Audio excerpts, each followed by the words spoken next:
Assalamualaikum warahmatullahi wabarakatuh. Halo teman-teman, nama saya Dona Aniwiati dengan NIM 22214110027.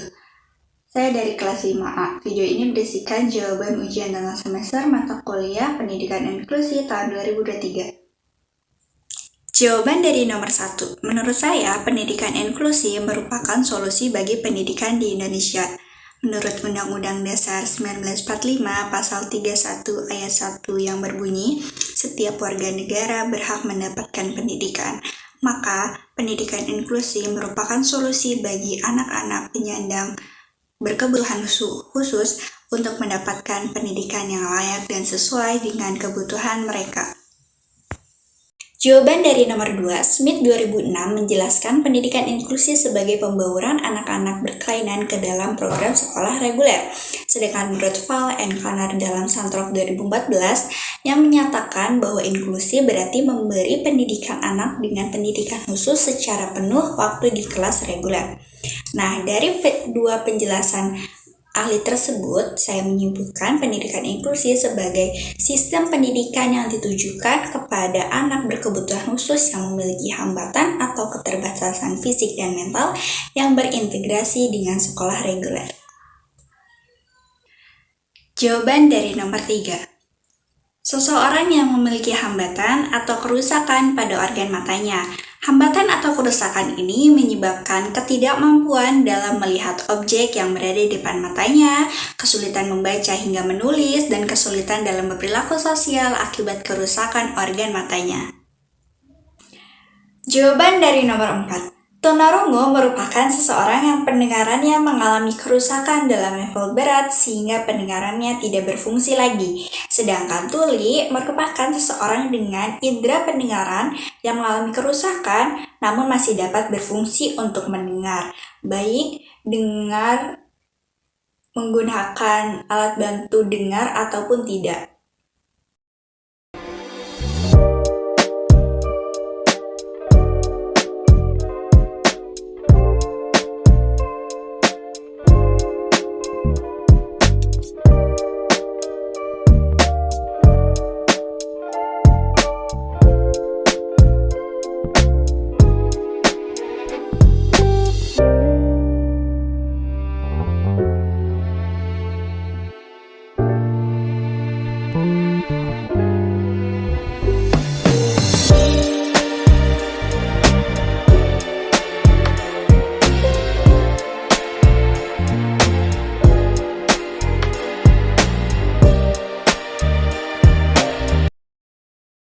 Jawaban dari nomor 5. Menurut saya, hal pertama yang dilakukan adalah analisis karakteristik dari kategori anak penyandang tunagrahita ini, apakah termasuk kategori ringan, sedang, atau berat. Jika sudah, membuat media pembelajaran yang cocok dengan cara belajar anak tersebut, dan ketika melakukan proses pembelajaran, itu menjelaskannya secara perlahan agar anak tunagrahita dapat memahami dengan baik.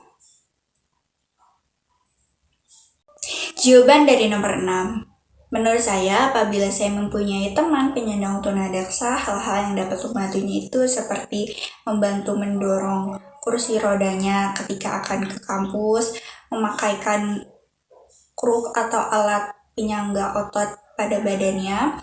Yang ketiga itu tidak mengolok-olok, mengguli, bahkan mengucilkannya.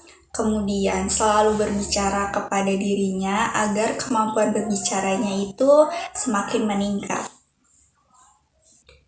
Jawaban dari nomor 7. Tunalaras diklasifikasikan menjadi anak yang mengalami kecemasan, contohnya rasa takut dan obsesi yang tak terkontrol. Yang kedua, anak yang menutup diri dari realitas, contohnya autisme, dan anak yang mengalami permusuhan, contohnya anak yang agresif. Selain itu, tunalaras juga dapat diklasifikasikan menjadi klasifikasi psikiatris dan behavioristik. Contohnya itu adalah distorsi berpikir dan tidak dapat berkonsentrasi.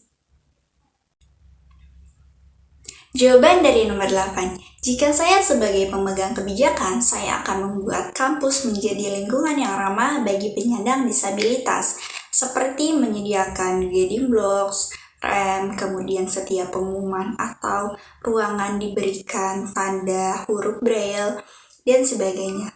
Selain itu, bagi para tenaga pendidik juga diberikan materi, pelatihan, atau workshop mengenai mahasiswa penyandang disabilitas. Kemudian, untuk pembelajaran baik di kelas maupun secara online harus menyesuaikan dengan mahasiswa penyandang disabilitas yang ada di kelas tersebut.